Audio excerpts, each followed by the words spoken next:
कहती है, ये असंबद्धता कहती है। तो ये जानकारी कहाँ से मिली? ये आईयूजीजी के अनुसार मिली। आईयूजीजी कहाँ है? ब्रुसेल्स में है। कहाँ पर? ब्रुसेल्स में है।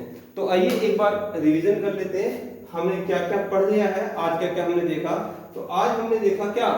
सबसे पहले हमने देखा कि जो पृथ्वी है, पृथ्वी के विषय में जानकारी ली। यदि हम आंतरिक भाग के विषय में, इनर पार्ट के विषय में जानकारी ली, तो इनर पार्ट क्या है? इनर पार्ट दो प्रकार से हम देख सकते हैं। एक तो प्राकृतिक तत्वों के आधार पर, नेचुरल तत्वों के आधार पर, और एक अप्राकृतिक तत्वों के आधार पर। प्राकृतिक तत्वों के आधार पर हम देख रहे हैं क्या है, ये निकल कर रहा है, एक तो क्रस्ट है, एक मेंटल है और एक कोर है। ये क्रस्ट है, मेंटल है और कोर है।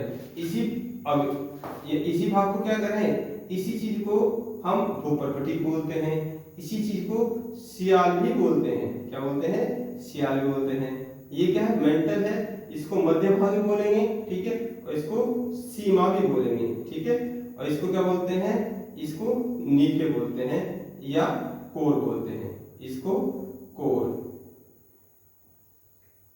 इसको कोर और इसको क्रस्ट, यहाँ कंफ्यूजन नहीं होना है, ठीक है। यहाँ पर हमने क्या पढ़ा कि ताप और घनत्व के आधार पर हैरी हेस के प्लेट टेक्टोनिक सिद्धांत के अनुसार इसको तीन पार्ट में डिवाइड किया जा सकता है। ये पार्ट क्या है? लिथोस्फीयर है, ये पार्ट क्या है? एस्ट्रोस्फीयर है और बायोस्फीयर बोलते हैं, और ये पार्ट क्या है? ये बायोस्फीयर है।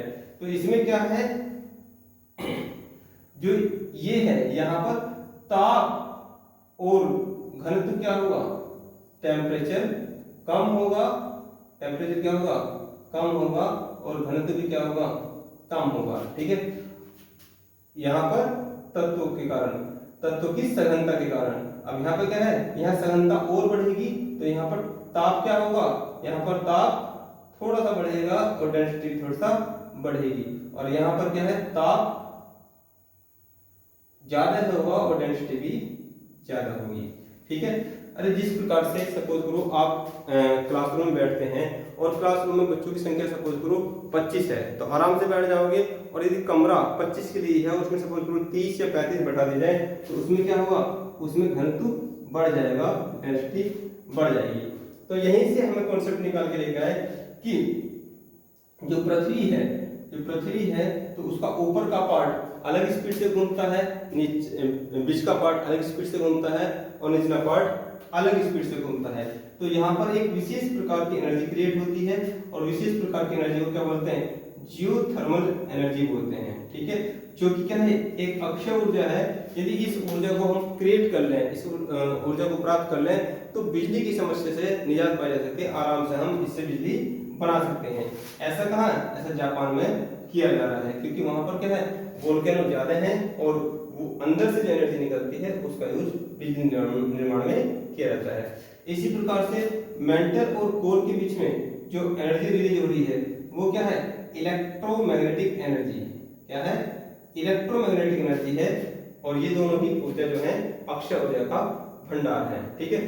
फिर हमने क्या है? फिर हम आईयूजीजी की तरफ आए। तो आईयूजीजी क्या है? इंटरनेशनल ज्यूडिस ऑफ जियोफिजिक्स है, जो कि भूमि के आंतरिक भाग के विषय में जानकारी देता है। और आईयूजीजी ने बताया कि एक परत के गुणधर्म जब दूसरी परत में आ जाते हैं, एक परत के गुणधर्म जब दूसरी परत में आ जाते हैं, तो इसे क्या कहा जाता है? इसे डिसकंटिन्यूटी कहा जाता है, असंबद्धता कहा जाता है। बाकी की बात कल करेंगे, ठीक है। आप पढ़ते रहिए और नोट्स मेरे साथ साथ बनाते रहिए, ठीक है। कोई समस्या हो तो हमारे इस नंबर पर कांटेक्ट कर सकते हैं, 84 49 30 40 62। मेरा नाम अशोक है, ठीक है। धन्यवाद।